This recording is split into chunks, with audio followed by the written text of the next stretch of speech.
Lazima ukuwe consistent na kitu ndio uone results. Like unaweza train, mimi nakumbuka nilitrain for 1 whole year bila kuona change bro.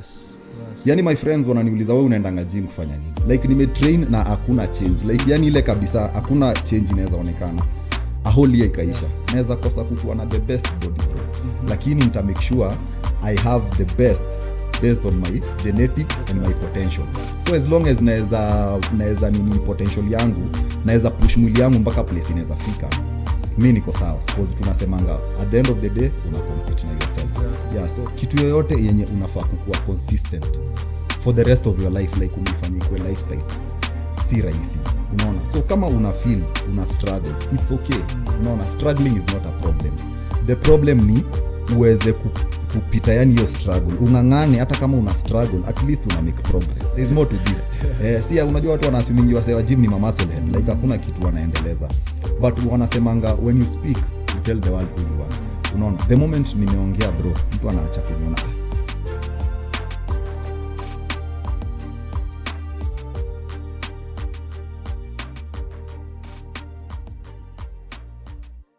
Welcome to the Shujaa Fitcast. We are here today and very blessed to have more conversations and more people coming to the studio to come and share with us about this journey of fitness that is dynamic, that is full of challenges, and is something that is a continuous learning lesson. So I hope so far in this show that you've learned what you can from the people we've had. Shout out to all the guests we've had so far. We are joined by Nico Mutisya, and asante sana Nico for coming to the studio. Sana, bro. Nico is here today to further this agenda we have of communicating to you what this journey of fitness can be, all the possibilities, how to start, how to get through those challenging moments that you have in your fitness. And we're also here to learn a bit about him and the work he does in this fitness industry. We are always intrigued to hear the stories of people who are on the ground, what they can teach us, what they are seeing about the fitness industry. So it's an all-round conversation that we hope will benefit all of you out there. Karibu sana Nico. Shukran sana bro. I admire the work you do, and primarily nilikuwa na TikTok. Thank you. So I was on TikTok, by the Shujaa Fitness on TikTok. Sijakuwa TikTok for long, but venye nime scroll the fitness content on TikTok, nikakupata hapo, and I saw how clear you communicate fitness. Yeah. And I think that's something that I hope to do, and we hope to do with this show. Yeah. And I think that's something that you do on your own, in your own way, your own unique way, and I really appreciate that. Yeah. So hopefully tunaweza patia watu that same experience. You can tell us a bit about what you do, who you are, what your journey of fitness, pali ulianza. Yeah. A bit about that. So karibu sana. Shukran sana bro. Yeah, so my name's Nicholas Mutisya, born and raised in Nairobi. Yeah, but nilienda shags kidogo.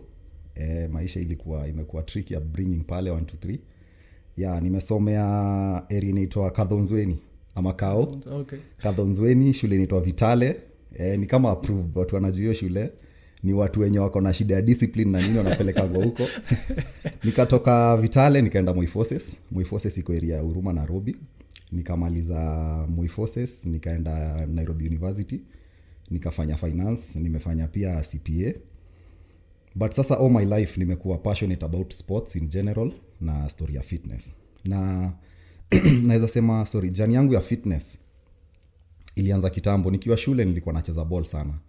Nilikuwa kwa school team, primary, secondary, but sasa vile niliingia campus nikakuwa na interest ya kitu yenye ilifanya nikaanza fitness specifically ni kitu ya kwanza, hizi vitu tu za machali za kawaida. Nataka kufurahisha mademu, nataka kukaa poa, na shughuli ya wrestling. Nilikuwa fan sana wa wrestling. So nilikuwa naona wase vile wanakaa. Yaani mimi na feel naweza taka kukuwa na mwili kama hiyo, naweza taka hiyo lifestyle. Yeah, so hiyo time nilikuwa na stay place inaitwa Kahawa Barracks. Kahawa Barracks iko niwe Thika Road. Karibu na Kahawa Sukari, Gedora, hiyo area. Yeah, so pale my dad ni retired but alikuwa mtu wa army. So kwa Barracks kulikuwa na gym na ilikuwa free. Officers walikuwa naenda kutrain huko. Okay. Yeah, so nikakuwa tu na interest naenda huko, naona vile watu wana train. Pole nilikuwa mdogo sana. Nilikuwa na mwili ndogo sana. I think nilikuwa 60 something kg. na nilikuwa nataka kukuwa muscular ndo ile upate at least ile apili ya madem mwili pia ngozi kwe fitting nini. So hiyo ndo ile kitu ilifanya nikaanza fitness, but along the way naweza kuambia fitness imechange life yangu in all dimensions, network zote, watu wote. The reason as to why niko hapa leo si juu nimesoma finance ama si juu ya CPA ama si juu ya nini, ni juu ya shughuli ya fitness. Job yenye nilipata tuseme, yani wale watu nimework nao business wise ama entrepreneur, wale watu nimefanya job na watu wengi wenye wananijua juu ya fitness. So na feel in terms of network fitness imenisaidia sana. In terms of health mimi nashukuru Mungu, sijui the last time nilienda hosi na in as much as mtu yote anaweza gonjeka, but na feel when you are training ukiwa active na ukikula the right way, kuna zile ugonjwa unapata haziwezi kushika, unapata una avoid. So in terms of health na feel pia fitness imenisaidia sana. Na kitu kingine sasa ni discipline wise, mimi nikigrow hiyo area environment ya barracks inakuanga ni kama mtoto wa pasi. Okay. Wewe tu yani uko yani wewe ni kichwa ngumu tu. But sasa fitness ukianza kutrain kuna discipline yenye mtu upata. Unapatanga yani unaanza tu kuona siwezi kuwa naishi lifestyle fulani na naeka a lot of effort kutrain nika design fulani, then hiyo act ya lazima kuwe consistent na kitu ndio uone results. Like unaweza train, mimi nakumbuka nilitrain for 1 whole year bila kuona change bro. Bas. Yani my friends wananiuliza wewe unaendanga gym kufanya nini? Like nimetrain na hakuna change. Like yani ile kabisa hakuna change inaweza onekana. A whole year ikaisha. Yeah. So the second year ndo kidogo unapata ni kama mwili inaanza kukaa, nika inabadilika, but bado kwa umbali juu genetics. Unaona saa genetics pande yangu mimi genetics haijani favor. Yeah, so kulanio kukua consistent na kukua na hiyo discipline ni kitu pia yenye nimeimplement kwa maisha yangu na imenisaidia sana bro. Yeah, so hiyo ndo place yenye shughuli yangu ya fitness ilianzia na ndo imekuwa ikiprogress, na along the way nimepatana na watu wengi, nimemanage kusaidia watu wengi. Musema mimi ni coach na coaching yangu ni through experience. So mimi nikiadvise mtu, huwa na advise mtu si from a point of knowledge ile ya kusoma, from a point of zile vitu zenye nime experience. Na mtu wa kawaida tu yani naweza nikuambiaje, kukula a clean diet it's not easy. Unaona si kitu rahisi. So sitakwambia hata ukianza sitakwambia ni rahisi. Training si rahisi bro. Unaona wewe uko kwa shughuli ya fitness unajua. Sometimes training kukula poa inahitaji resources. Unahitaji labda access gym poa, unahitaji hiyo dedication uamke ukimbie na lazima maisha yako ingine iendelee. Kama wewe ni mzazi unajua lazima uprovide, lazima uangalie watoto wako. Like hakuna lifestyle yako isimami ama life yako isimami ndio ufanye fitness. Lazima uifit. Sasa lazima ubalance. Sasa unaona so it's not easy. Sometimes kuna hiyo pressure, sometimes ujisikii kuworkout. So ni jani moja yenye sometimes inakujanga inakuwa lonely sana. Unaona na lazima mindset yako ikuwe very strong ndio uweze kuachieve ile kitu yenye unataka. So mimi nikiadvise mtu na kuanga from a point yani mtu average tu. Unaona? Na kuambia zile vitu zenye unakula benefits zake ni 1 2 3. Hii kulingana na mfuko yako, vitu yenye inaweza kualau. Kama uwezi afford kukula nyama, jaribu kule maharagwe. Kula mbosho zitakusaidia. Kama uwezi afford kukula chicken breast na unaweza labda spare once in a while kule broccoli, kula broccoli.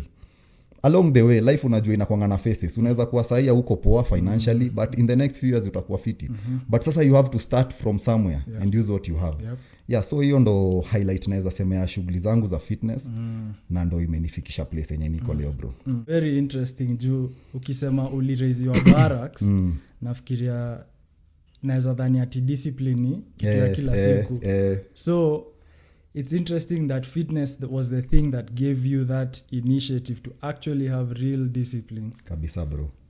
So and I think the things you've mentioned so far and the type of things we want to communicate the most. Yeah. I can have a certificate. Yeah. But I'm not communicating the right things about fitness. Yeah. And I think that's one of the main things I saw in the content you put out is that you relate to an average person who just has the want to get fit and you're giving them the easiest steps towards it. And I think your content is relatable because it's obvious that it comes from experience. It's very simple to follow and you're very straightforward and you're very easy to understand. And I think fitness a lot of times is made confusing. Yeah. Some people are overly scientific about it. Exactly. People are stingy with information. Very true. But going back to your journey, what did you have any kind of support when you started your journey? Was there a trainer you talked to? Was there someone who you could consult? And what are the things they helped you with in that beginning stage? You as Nico, as a beginner, ulianzaje, as in uli figure out your first few months aje? So mimi vile nimekuambia nimelelewa barracks pale, but after a while tulihama tukaenda Wendani. Wendani kwa opposite kwa barracks. So pale ndo unaweza sema nilipatana na watu wenye wako na the same passion ama the same interest na mimi. Na mimi nimelearn vitu mingi zenye najua. Nimelearn through listening to people na kuuliza maswali. So unapatana na mtu anakuambia kitu fulani. So kama sasa tunaweza interact, unaweza niambia kitu pate mimi sijui. Mimi nakuanga curious sana. So anything I don't know, mimi hufanya research. Unaona, jumu sema sasa ukisikiza tu kenye watu wanakuambia peke yake bila kusieve, utakuwa so much misinformed. Unaona, juu saa zingine wewe unaweza niambia kitu na body type yako ni tofauti na yangu. Unaelewa? So mimi nasema vitu mob zenye nimelearn na vitu mingi zenye najua leo ni through interacting with people. Sana professionals. Unapata mtu ni athlete, labda someone is a sprinter, na hiyo ndo kitu yenye amepractice for more than 10 years. So unaona, ukiinteract na ule mtu utapata information kiasi ya sprinting. Ukiinteract na swimmer the same thing. Ukiinteract na cyclist the same thing. So ukienda ukikaa chini, ukianza kufanya research yako, unapata mko na so much in common. Unaelewa? Juu everyone anakushow workout, eat clean. Workout, eat clean. So ndo maana ulikuwa unasikia nikikwambia mimi coaching yangu ni ile, yani naweza sema ni street certified. Na nimesahau kumention 2014 tulianzisha kitu inaitwa Goals Fitness. So Goals Fitness nilianzisha na best yangu alikuwa anaitwa Chalo. Mi workout zangu mingi zilikuwa outdoor. So tulikuwa tunaenda kwa field, tuna train na hizi tires. So tulikuwa tumeform group. Na the funny thing ni hiyo time mimi sikuwa na charge. Like as long as wewe unaweza make it ufike kwa ground to train, it's free. So unaona, na tulikuwa tumeama so much people, like watu walikuwa na interest, mpaka watu wengi sasa wenye ni mapro, wenye unaona mapro leo ni wase tulikuwa tuna train nao. Juu like hii ni kitu yenye naweza ifanya bro bila kulipwa. Unaona, like naweza ifanya bila hata kupa, as long as yani napata tu ile pesa kidogo ya production na naweza push, ni kitu naweza ifanya comfortably hata kama inipati hiyo pesa mingi. Na ni kwa sababu ni passion bro, unaelewa? So mimi vitu mob za fitness zenye najua ni through interaction. The same way nikiinteract na wewe leo, by the time natoka hapa nitakuwa na information yenye sikuwa nayo. Sasa unaweza imagine kufanya hivyo for more than 12 years. Exactly. Unaona? That's how long your journey has been. 12 years. For more than 12 years because nilianza kutrain 2011. So na feel 2011 mpaka saa hii I think ni 11-12 years. So through hizo years nimekuwa nikilearn, nimekuwa nikitrain na martial artist, yani wase wa MMA, nimetrain na maboxer, nimetrain na maathlete. Watu wenye wamekuwa kinifollow ukiingia social media utaona. So mimi uko na interest like naweza taka kujua training ya watu fulani iko aje, mindset yao wase iko aje. Cause kuna wase ukitrain na una understand aje kumbe training si nini peke yake, si offensive, like ni defensive. Yani mtu wa train, unajua watu wasimu watu wana train watu aggressive. No, ni msee mcool tu. Mtu akikuangalia uko buff hivi anaweza fikiria msee ni watu, yani wala watu kusumbua, wako na hiyo violent people, kitu kama hiyo. Unaelewa? So basically ni hivyo. My learning has been through interacting with people and getting information from people. Street certified. Kabisa bro. Hiyo ni normal. So what are some of the most common challenges ulikuwa nazo? Umesema mention at some point genetics, nini, but to what degree do things like those actually stop you from achieving your fitness goals? Story ya genetics bro inakuanga tricky sana. Kama mimi munaona mguu legs mi bro naweza kushow ili take more than 2 years before miguu zangu in fact it was so bad at some point mfuko zangu za trousers zilikuwa nikazi zinashikana. Unaona? So upper body uko mkubwa unakaa ile nini ya Johnny Bravo, hiyo katuni ya Johnny Bravo. Na ni kwa sababu miguu zangu yani sijui ina train tu, lakini like results zinakuja pole na bado calves mpaka sasa ni muscle group yenye na struggle nayo. Wakenya tuko pamoja. Sasa unaona, so kuna wale wase I'm sure unajua some friends wenye unapata hata mtu ajaingia gym like hata ana nguvu lakini mwili yake already iko formed design iko developed, yani unaona msee ako na zile muscles, ako na nini. So na feel genetics ina play a very serious role. Lakini sasa vile nimekuambia like hakuna excuse. Unaona, naweza kosa kukuwa na the best body bro, lakini nita make sure I have the best based on my genetics and my potential. So as long as naeza nini potential yangu, naeza push mwili yangu mpaka place inaweza fika, mi niko sawa. Cause tunasemanga at the end of the day una compete na yourself. Exactly. So mi na feel hata kama uko genetically disadvantaged, hiyo si excuse bro. Where use what you have. Train, mi nimetrain bro mpaka kwa nyumba na hizi vibuyu. Juu sina do ya gym. Unaona, at one point nilikuwa so broke, ilikuwa inabidi mpaka niende gym, ni train wase ndo niachwe ni train. Like si ati analipwa. Yani ni train clients. Ndio sasa mimi mwenyewe niweze kunipatiwa hiyo session nifanye. Unaona? So mi na feel like hiyo story yenye watu wanasemanga like sina pesa ya gym, sina pesa ya trainer. Ni mentality tu bro. Usijali hata kama genetics zako ni mbaya. Talking about mentality, I think that's the in your story that seems to be the main thread. Ni ulikuwa na the you wanted progress. So no matter what came your way, you found a way around it. So and I feel like kuna watu wengi wako na hizo excuses za genetics zangu, gym ni expert, food kukula poa ni expert, nini. And I feel like that's what would you advise someone who, for example, I'm sure umetrain watu wako na hiyo mentality. Hii kitu ni ama athletes, hata kushika weights, sishiki weights, misi bodybuilder, nini. Una advising watu aje through that mental block. Kitu ya kwanza yenye mutaka isink through history yangu ya kucreate awareness na mambo ya fitness ni ati it's not easy. Unaona? Bro, kutrain si rahisi. Unaona, mtu asikudanganye, training si easy.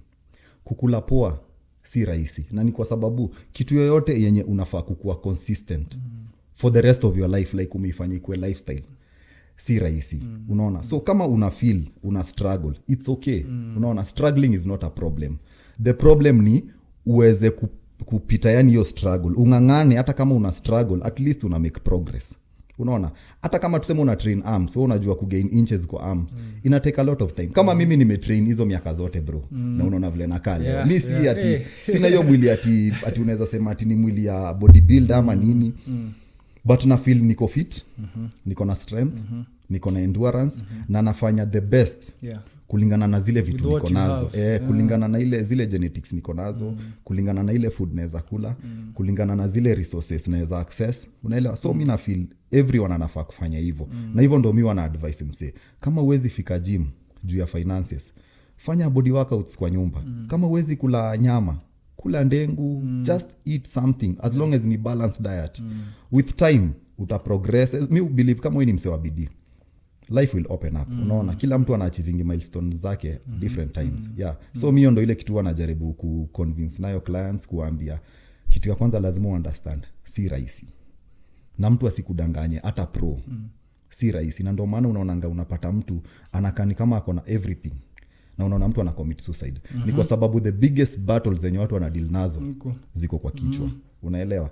Unaweza niona useme Nico anakaa mse labda maisha yake si mbaya, labda anaweza kula fiti, but sasa unaona hiyo ni ile perception yenye uko nayo yangu. Unaelewa? Wewe hujui na deal na nini. But at the end of the day, if you want something, you have to chase it. No matter what you are going through. Lazima ujitume na ile kitu uko nayo. So hiyo ndio ile gospel bro yenye tuna preach. Nice. Hey, if you guys don't follow him yet, I'm sure by now you see why you should. What training style do you prefer? Or what are the training styles you've done in the past? How did they benefit you? Is there something that you would advise someone to start with? What are some of your favorites? So mimi naweza sema nikianza nilikuwa tuna train gym. Gym, nikisema gym na maanisha zile tu vitu basic, squats. Na mimi wana believe whether uko kwa gym, whether uko home, whether ni field, jaribu kutrain your full body. Na si sana pia juu ya appearance, juu za stories za balance pia. Juu pia ukiwa heavy sana juu, miguu zako pia chini unapata inakuwa tricky.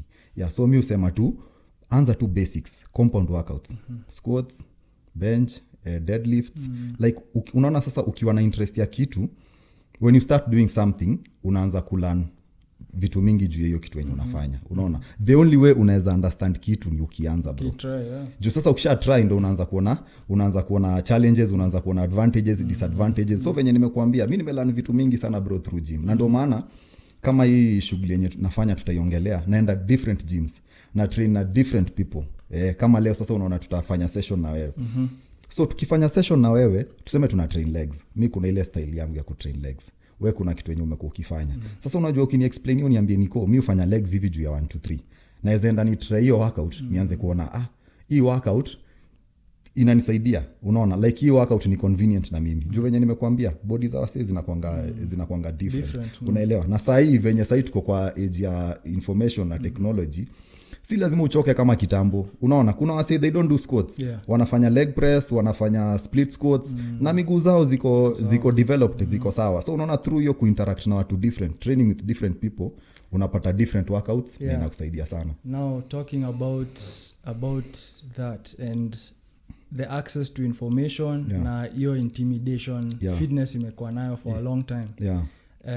We've talked a bit about this behind camera, but talk about the industry as a whole and maybe even before you decided to approach people to help them, what was your view of our local fitness industry and what are some of the challenges you see holding this industry back? Because I mean I started this show because I saw there was a gap for information and we needed to have a platform where we can help people, because I feel like we don't talk about fitness enough. We don't talk about it sometimes in the right ways. I'm not the only one doing it, but those of us who are choosing to spread good information are few. There's you out there doing what you do.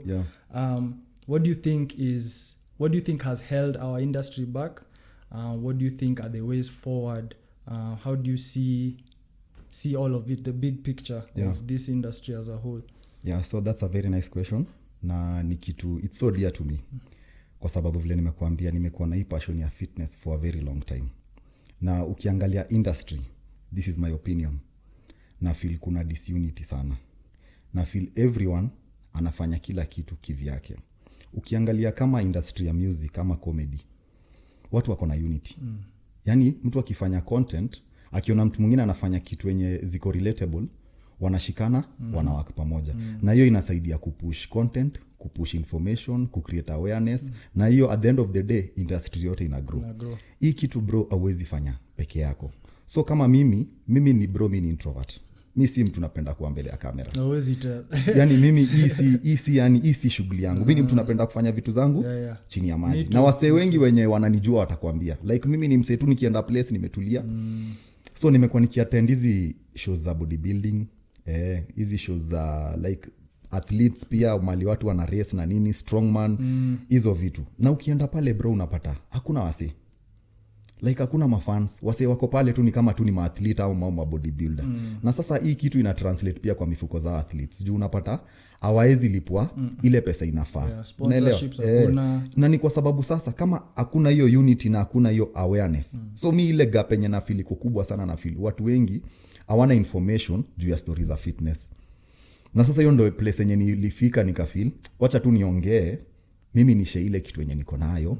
Labda inaweza saidia mtu inaweza saidia mtu pale. Na ndo nikasema wacha nianzishe, nataka nikuwe na interact na different people, like nijaribu kucreate awareness, cause hii ndo ile kitu niko passionate about, na hii ndo industry yangu. So na feel industry kigrow, pia mimi nita benefit. Exactly. Unaelewa bro? So kama tunaweza shikana sisi wote, tuta benefit. Kwa sababu sasa ile tuna create awareness, kitu ya kwanza, kama mtu ni trainer, atapata more clients.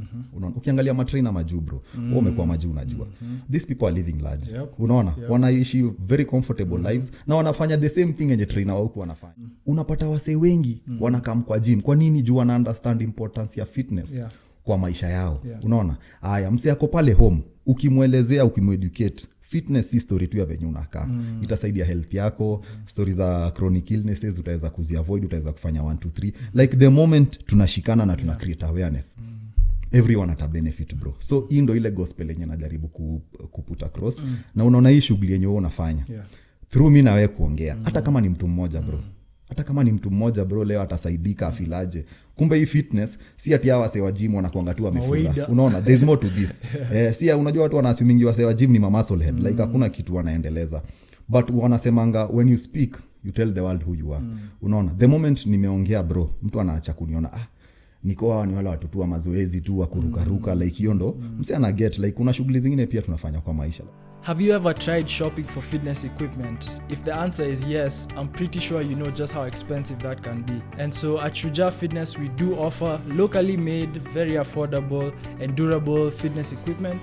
So just hit us up on Instagram at Shujaa_fitness, and we have our catalog and the link in the bio. For those who are in Nairobi and you want to have your own home setup for an affordable price, please let us know, reach out to us. We have a range of things from dumbbells to suspension trainers, to benches. It's affordable and you won't break the bank trying to stay fit while you're at home. Hit us up, let us know what your needs are, and we'll make it work. In the moment industry ina grow, na ndo maana nasema kama sahi challenge imekuwa, unajaribu ku reach out kwa wasee, unawaambia ni aje bro, we ni pro na feel we ni authority kwa industry, tukae chini tuongee, at least waswa kujua mo, wasee wajue aje hii bodybuilding unafanyanga, like ni jani yako ilianzaje, ni challenges gani unapitia. Na feel tukiongea hivyo hata corporates watatu take serious. Unaona?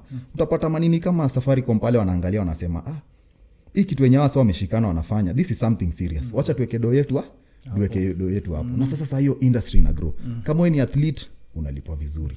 Kama wewe ni personal trainer unalipwa vizuri bro. Shughuli kama hizi tunafanya zinatulipa pia. At the end of the day industry ina grow. Lakini the moment kuna hiyo disunity, wewe unataka kufanya mambo yako, mimi nataka kufanya mambo yangu. Information itafikia wasee hawatajua umuhimu ya fitness, ma personal trainer wataendelea ku struggle bro. Gym owners mtu ataendelea ku struggle na biz. Unaelewa? Mimi na wewe itakuwa inabidi tufanye hii kama passion, bado tutafute tena time ya kufanya shughuli zingine, tuweke chakula kwa meza. Unaelewa? So tukishikana everyone ana benefit. So hiyo the biggest challenge in NFL kwa fitness industry ni hiyo disunity bro. A rising tide lifts all boats. Exactly bro. So I think that's something that we don't talk about enough kwa hii industry. I think juu venye umesema watu wa mazoezi tunakanika nini wase intimidating. Exactly. Mko na hii attitude ya juu nakaa poa, watu wengine hawana value. Exactly bro. Ama juu unaweza fanya kitu kwa gym na mtu haezi, ni less than you, or something like special in some type of way, but fitness is for everybody. And exactly. At the end of the day another thing tulisema ni kabla we ugrow venye umegrow physically, kuna wewe Nico wa kitambo kabisa mwenye wako anajua Kenya anafanya kabisa bro, na ilibidi learn kweli. So kulikuwa na hiyo process, na I think everyone should accept that we all have our own process to go through, and it's not going to look good. Even kabisa. Me myself, I'm still shocked that people look at me and think hey, you have good I'm like good genetics like umse place umetoka. Maze nikiwa mtoi mimi nilikuwa goalkeeper the whole time juu nilikuwa mnono. Unapata yani imekuwa struggle bro. Nani years bro. Hizo ni years you are doing the same thing. I was always the weakest. Nilicheza basketball nikiwa high school.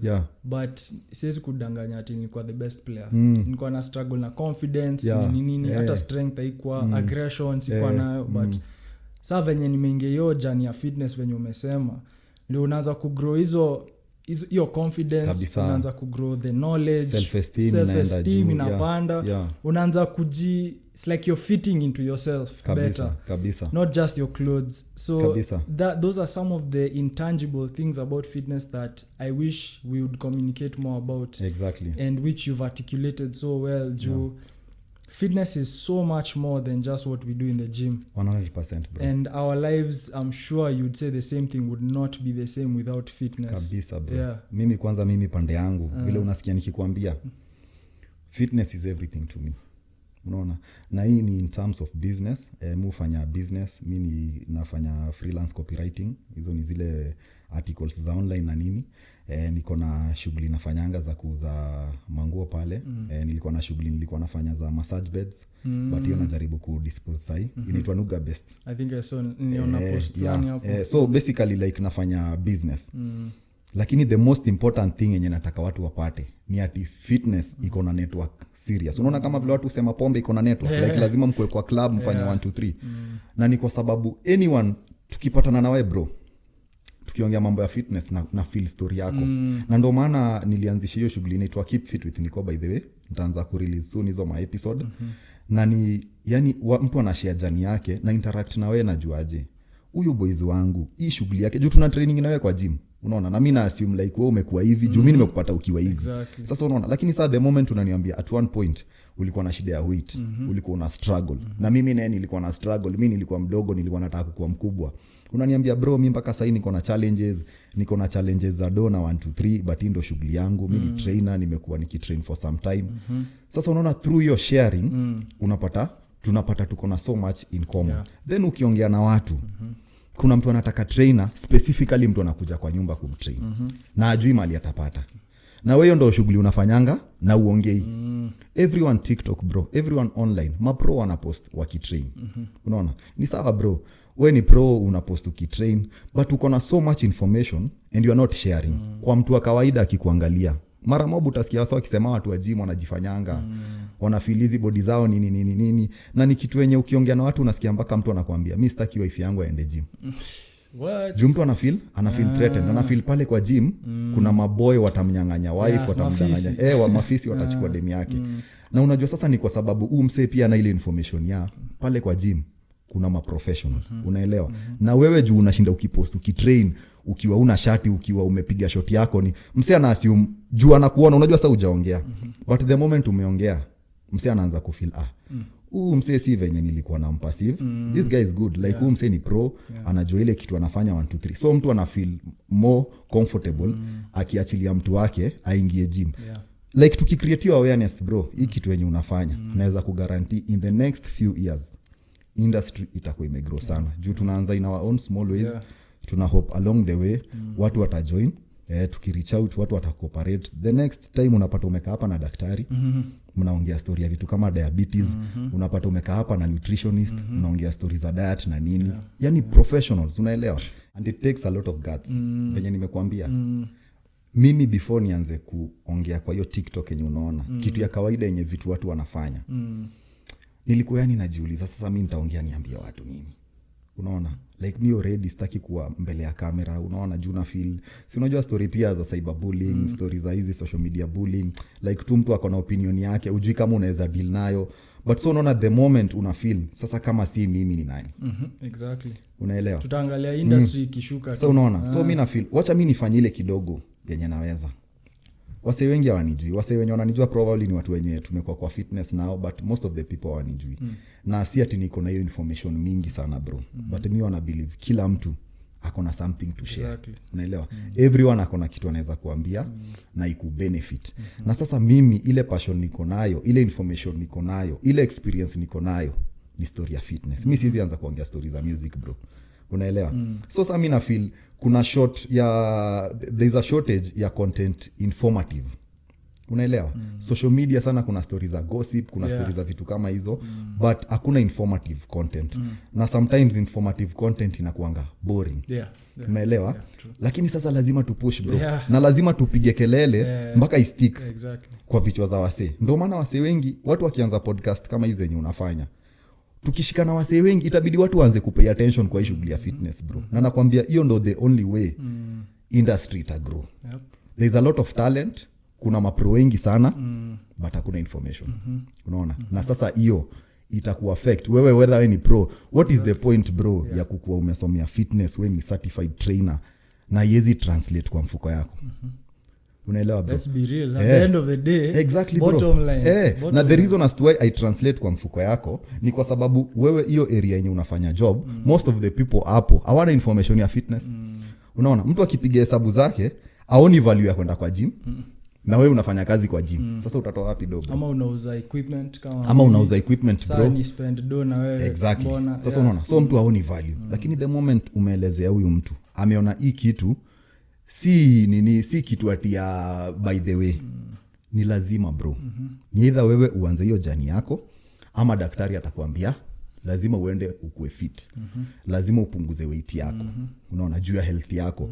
Hata utajirike aje bro, mimi usema hata ukue na pesa aje, you cannot buy a fit body. unaona lazima utrain na lazima ukule poa, hakuna ujanja na mtu asikudanganye venye tu watu wanasemanga inakuanga ni kitu yani ya kujipea moyo ati mimi am comfortable the way I am. Hiyo ni kama kusema bro umesota na uko sawa. Unaona the first step inakuanga acceptance. My real gift is in heaven. Unaona tusidanganyane ati hiyo story ati tutapewa mwili mpya mbinguni. Tusifanye hivyo bro. Angalia majuu, umekuwa majuu bro, unajua uko hivyo hapa Kenya. Saini ati ya kukua wewe ni mdosi ni kukua na tumbo bro. Na majuu mabilionea bro kwa sawa for fit wasao na mkasubuhi kwa estate wana jog. Unaona ukiangalia msee kama Obama unacheki msee anapanda ndege akijog like msee ako fit. Na ndio maana unaona huko wazai wanajibamba. Kwa nini? Mwili yao iko fit. The moment una train testosterone yako inaenda juu. As a man unapata uko fit. Hata ile shughuli nyingine ya badminton unapata uko sawa. So hiyo ndio ile kitu yenye tunajaribu kupush bro. Like watu understand fitness si story ya kukua na muscular ati story ati ya kukua weida. Unaona watu wenye unaona ni wakubwa, watu wana train for different reasons. Kuna mtu ana train bro anataka kuwa bouncer akae pale kwa club apate do yake aweze kulea familia. Kuna maathlete bro, kuna fitness enthusiast, kuna mabodybuilder. Wase wengi they can't tell the difference. Sijui kama umeona hii stuff yenye kukiwa na show ile media inaonyesha bodybuilders wakipose. Watu wanaanza kucheka, watu wanaanza kuwatusi, ati hao watu wanavaa nini? Sasa hao ni wanaume aina gani? Sasa ni kwa sababu bro they don't understand. They don't understand the sport. Watu hawa understand bodybuilding. Na hakuna vile mtu atakuja kwa event yenye understand. Exactly. So it's up to you as a bodybuilder to create awareness on what you do, ndio upate fan base, ikuje watu walipe, corporates invest, ndio wewe ulipwe what you are worth. We can't sit back and be frustrated that there's no progress and be cynical about the lack of progress, but we are not doing anything in the background to push this thing forward. Your example ya bodybuilder ni the best. Until today I don't think kuna mtu outside of fitness anaweza angalia bodybuilding stage aone ni kawaida, aone art bro, aone yani these people dedication bro. I mean as a fitness enthusiast you know how hard it is to build a body part. And to see someone who's built every single body part to near perfection. Bro. Kuna level ya appreciation always understand until uanze your journey. Lakini like you said, the people who are now on the ground, we're not helping people understand that. Bro. But there's so much to be understood by watching and listening to these people's journeys. And I think this is hopefully the beginning of that. Like you said, and I think it's so crucial, that communication aspect. Bro. Yeah, and I think so far you're doing a great job by the way with your page. Bro. Ulisema uko na some projects coming up, sijuka unaweza ongea. So hiyo nini yangu ya TikTok ilikuwa way ya kutest. Ni test venye kuko, ni test venye watu wana relate na hii content ya fitness. Na so far nimepata positive sana. Ile feedback imekuwa positive sana. Na nimerealize venye tunakwambia bro, watu wengi hawajui shughuli yote ya fitness venye inafanyikanga. People don't understand bodybuilding, hawajui venye wanafaa kukula, hawajui venye wanafaa kutrain. Unaelewa? Na kama mimi audience yangu ni kidogo hivyo bro, na everyone anakuuliza the same thing. Watu wamekuwa kitrain wako kwa gym, hawajui story ya supplements. Like watu yani ni kama wako zero bro, hawa understand. Sasa imagine bro, yani tuseme Kenya mzima. Unaona? Cause majuu watu wako na information, but na feel locally watu waja embrace nini ya fitness. So mimi ndo nilikam up na hiyo show yangu, niko na YouTube channel pale ndio naishughulikia saa hii. Inaitwa Keep Fit with Nico. So Keep Fit with Nico ni mimi naenda kwa different gyms, napatana na personal trainers, napatana tu na wasee wa kawaida wenye wana train, natafuta professionals, natafuta nutritionists, natafuta mamesus, yani anyone tu mwenye ako surrounded na hiyo concept ya fitness. Tunaongea nao watu bro, najua kama wewe Shujaa Fitness bro, hii concept yako ilianzaje? Una hope kuachieve nini na hii journey yako? Wewe kama personal trainer umeface challenges gani? Wewe kama pro sasa ndio ufike hapa hivi. Hii shughuli yako unafanya bodybuilding inakulipa? Una feel kama ingekuwa up to you, ungefanya nini different ndio sport igrow? Unaelewa? So ni kucreate hiyo awareness na yani watu wajue mapro wao, lifestyle yao. Unaona? Usionange mtu ni mkubwa unasema ati mtu ametumia steroids. Mtu ametrain for more than 20 years bro. Kwenda gym almost daily, 4 times a week for 20 years bro. mtu ana eat clean, mtu ana invest, yani mtu akikuambia diet yake ya mwezi venye iko ni kama rent yako na si utiati mse yako na do. Unaona ni ile yani dedication yenye ameweka kwa hiyo craft yake. So venye unasema hata hiyo story ya bodybuilding, mimi kwanza naweza taka bro hiyo kitu sana watu waielewe. Juu mimi niko na friends wengi sana wenye ni bodybuilders. Na kitu ya kwanza ndio upate hiyo confidence. Na ukuwe na hiyo self esteem ya kupanda kwa hiyo stage. Unaona? Bila pale nguo, yani. Bila nguo. Unaona? Pale bro ile effort yenye na take hiyo mwili kaivu. Zile hours zenye umeweka, zile sacrifice, ile do umeweka bro. Unaelewa? Na sasa hiyo mentality yenye uko nayo. Jua mimi usema in fact na feel in my opinion bodybuilding is the hardest sport. Unaona? In terms of finances, in terms of time at you practice kupose. So sasa ile mimi naona pale NTV wamepost ati kulikuwa na bodybuilding event weekend. Then watu tu pale ni sasa hawa ni akina nani? Sasa hii watu wanajiebisha. Sasa uni baba ya mtu. Bro hiyo kitu inanifanya na feel chungu sana. Now unaweza I mean you think about it, every sport in the world requires what bodybuilders do. Exactly bro. But bodybuilders do it on an extreme level. Bro it's yani if it's diet and exercise, they are the ones who do it. Tena diet bro, dieting yani ile dieting intense. Unaelewa? Na nakwambia ni intense kwa sababu hizo miaka zote mimi sidhani naweza fanya hiyo kitu yenye bodybuilders wanafanyanga. Unaona? So mimi najua ni sport ni very serious. So ku feel like hao watu hawapati ile appreciation yenye inafaa inanifanyanga na feel vibaya sana. But sometimes pia bado na blame au bodybuilders vile nimekuambia. Juu sasa wewe una train, una post ukitrain, unaenda show. Sasa bro fan base yako una expect ikue gani? Unaelewa? Juu watu wana feel wewe unaenda pale ku show off abs, ati uko na six pack uko na nini. Like watu hawa understand ile effort yenye umeput. Hawa understand mindset yako venye umejipush. Hawa understand your prep venye ina drain. Na the only way watu wanaweza understand bro ni ukiwapea information. Sa the moment yani ile problem tu tuko nayo kubwa bro ni information. Hiyo tu ndio ile shida yenye iko. Na wale watu wenye wamekuwa kipractice, wale watu certified, wale watu wamesomea hizi vitu hawapeani information. Sasa industry itagrowaje bro? Haiwezi. Sasa hiyo ndio ile problem kubwa. Na wasee wanatusikiza hapo nje, ndio maana nilikuwa nasema kama wewe ni pro, kama wewe ni msee uko na passion na fitness, kama wewe ni mtu wa kawaida tu na una feel there is something you can share, the moment tuna reach out tunakwambia bro ni aje, mimi naitwa Nico, niko na show fulani nafanya 1 2 3, nilikuwa naomba kama tunaweza kaa chini tuongelea a few things na feel zinaweza saidia mtu hapo nje. Cooperate tu for the sake of the industry. Usiangalie sana ni kama unanisaidia. Bro industry ikigrow wewe uko ndani. Unaona? Kesho tukipatana si wote bro tunaishi comfortable lifestyles kwa sababu hii shughuli ya fitness. Na at the back of your mind unajua bro umeinspire more than 100 people. Tens of thousands of people wanaishi lifestyle healthy juu yako. Mimi na feel ni kitu ya kukuwa proud sana. Like unafaa kufeel vizuri sana, at least umekuwa na impact kwa maisha ya msee.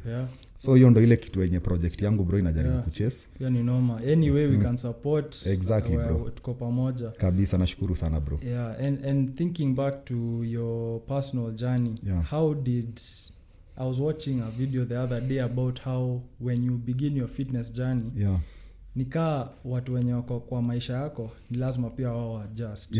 Si wewe pekee. Wewe uko na your own goals mentally, uko na mindset yako inaanza kushift, uko na priorities zako.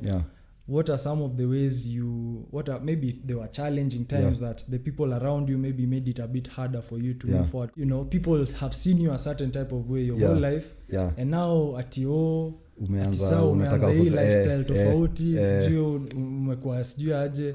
So how did you, what was your experience with that, and how do you deal with something like that? Because maybe that's something some people are afraid of. So kitu ya kwanza yenye unafaa kuunderstand ni ati any change lazima ifesiwe na resistance. Unaona? Anything ukijaribu kufanya bro, lazima utapata resistance. Unaona? Na the moment umedecide kufanya kitu, lazima kwanza wewe mwenyewe ujieke unafanya juu yako. Sasa inategemea wala watu wenye wako around wewe wataperceive hiyo kitu aje. Juu tukikuwa friends inakuanga either ni kuinfluence ama uninfluence. So unaona? So mimi wanasema ukianza kufanya kitu lazima kwanza hiyo vision ikuwe so clear in your mind. Juu wase wengi watajaribu kukudiscourage. Na watu wa kudiscourage atijua wako na ubaya na wewe. Ni ati tu yani hawezi ona hiyo dream yako bro. Unaona hii shughuli yenye unafanya hapa, ukiambia best yako ata feel manze umeinvest resources sana, umebuy equipment, umefanya nini, you're investing a lot of time kwa hii craft yako, but yani mimi sioni. Mimi vile nakujua mi sioni. Then kwa nini unajieka hapo mbele? Unaona wewe utakuwa punching bag ya watu wengi. Watu wataanza kukucriticize. Sasa wewe unaongea story ya fitness, wewe unajua nini? Unaona hii shughuli yako una feel. So like kutakuwa na hizo vitu. Sasa unaona. So hizo ni challenges za kawaida na ni anything bro. Ukienda leo kwa familia yako uambie mimi nataka kukuwa pilot. Sasa utaanza kwamba sasa pilot, sasa wewe utakuwa pilot wa wapi? Unaelewa? Wewe una background yote ya pilot, hakuna mtu yote kwa familia yako na background ya pilot. So ni resistance yenye inakuanga kwa anyone. Na ni vitu mimi personally pia nimeface. Unaelewa? Like unaambiwa sasa wewe manze mwili yako, unafikiri mwili yako inaweza ka design fulani kweli? Wewe jikubali. Mimi ni mkao. So unaambiwa ushiona wakao ati wako na mwili sijui inakaa design fulani. Hiyo ni kitu yenye iwezekani. Like watu wa western ndo wanakonga na body. So unaona, so ni vitu very normal kama unapitia, hiyo ni kitu ya kawaida. But mi nasemanga ukidecide kufanya kitu bro, as long as uko consistent na kitu, inaweza kuwa tu delayed lakini haiwezi kuwa denied. Hata kama itakutake 10 years, hata kama itakutake, hiyo sasa ndo mindset yangu bro inakuanga hivyo. Mimi nikidecide kufanya kitu, hata nikiface resistance gani bro, tuseme leo sina do ya kufanya hii shughuli nafanya, nita maintain. Ningangane, nikipata resources mimi naendelea na shughuli yangu. So mimi na feel resistance lazima itakuwa. Zoea bro, life haiwezi kuwa straight. Lazima itakuwa na makona. At the end of the day ni ile kitu yenye unafanya kwako iko na uzito, yani design. Unaweza sikiza familia lakini ujue aje this is my mom, this is my dad, but this is my dream. Unaona? Na your mama hizi ona dream yako bro. Hata kusupport tu. Hata kwambia my son una feel ni kitu inaweza kusaidia 1 2 3. Mimi nitakusupport, unataka support ina card design gani? Na kuna wale hawata kusupport. Juu hata feel una waste time. Unaelewa? So it's up to you. Yani dream ni kitu personal bro. Unaona? So mimi ndo ile kitu yenye imenisaidia. Nilianza kutrain watu wengi. Na watu wengi wameacha bro. Mtu families zinakam, msi anakuwa na do, ana feel sasa mimi gym na naweza enda shughuli zangu nipige tei, nipige road trip zangu. Hii shughuli ya gym si lazima. Then unajua kuna ile notion ya pia watu wa gym wanakuanga broke. Hakuna kitu wanaendeleza. Unabaki uko kwa gym all day. Exactly. So yani ni vitu, kuna misinformation mingi sana hapa nje na stories za fitness. Na the funny thing ni tukianza kuongea mimi na wewe tuna relate kwa hizo vitu zote. The same things zenye napitia ndio unapitia. So inamaanisha another person anapitia pia. So the moment watu wameongea, imagine hata perception ya watu kwa watu wenye wana train itakuwa different. Ita change kabisa. Na watu watawa embrace na watu wata invest kwa hiyo craft yenye mnafanya. So hivyo ndo una feel bro. Kabisa. Very inspiring. It's I think one of the best things I've experienced so far na hii show ni kuongea kuhusu fitness at length na watu wenye wanaifeel pia. Kabisa bro. And I think inani help pia mimi mwenyewe kuwa certain about this path of exactly, fitness. Bro. Like you said, inakuanga lonely sometimes. Unajua ni kitu lazima udecide for yourself.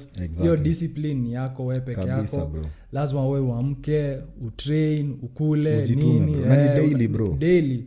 So I think other people should know that it's just like you said, it's not easy. We're not smiling through everything. Exactly. And bro. Like you said, even with the genetic differences, especially with those, it's much harder for you and I to reach bro. where we are. So Kabisa. It's taken all the things that someone might be struggling with, we've pushed through those exact same things to get to a place where we actually enjoy training. And we do get to a place where una enjoy kutrain. Inakuwa addiction bro. Usipo train una feel funny. Mwili yenyewe inaitisha. So I think hiyo ni kitu yani lazima watu wa understand is that it's a journey of course. And I think kuna hizo phrases ziusemwa sana but ni juni ukweli. Trust the process. Be patient. You know, one day at a time. Nini, it's just those simple things at the end of the day that make the hugest difference. So tukimaliza tupatia your final words, tupatia your social media handles pale watu wanaweza kupata kuongea na wewe, follow content yako, all that good stuff. So mimi naitwa venye nimesema Nicolas Mutisya, but social media utanipata kama Nico Mutisya.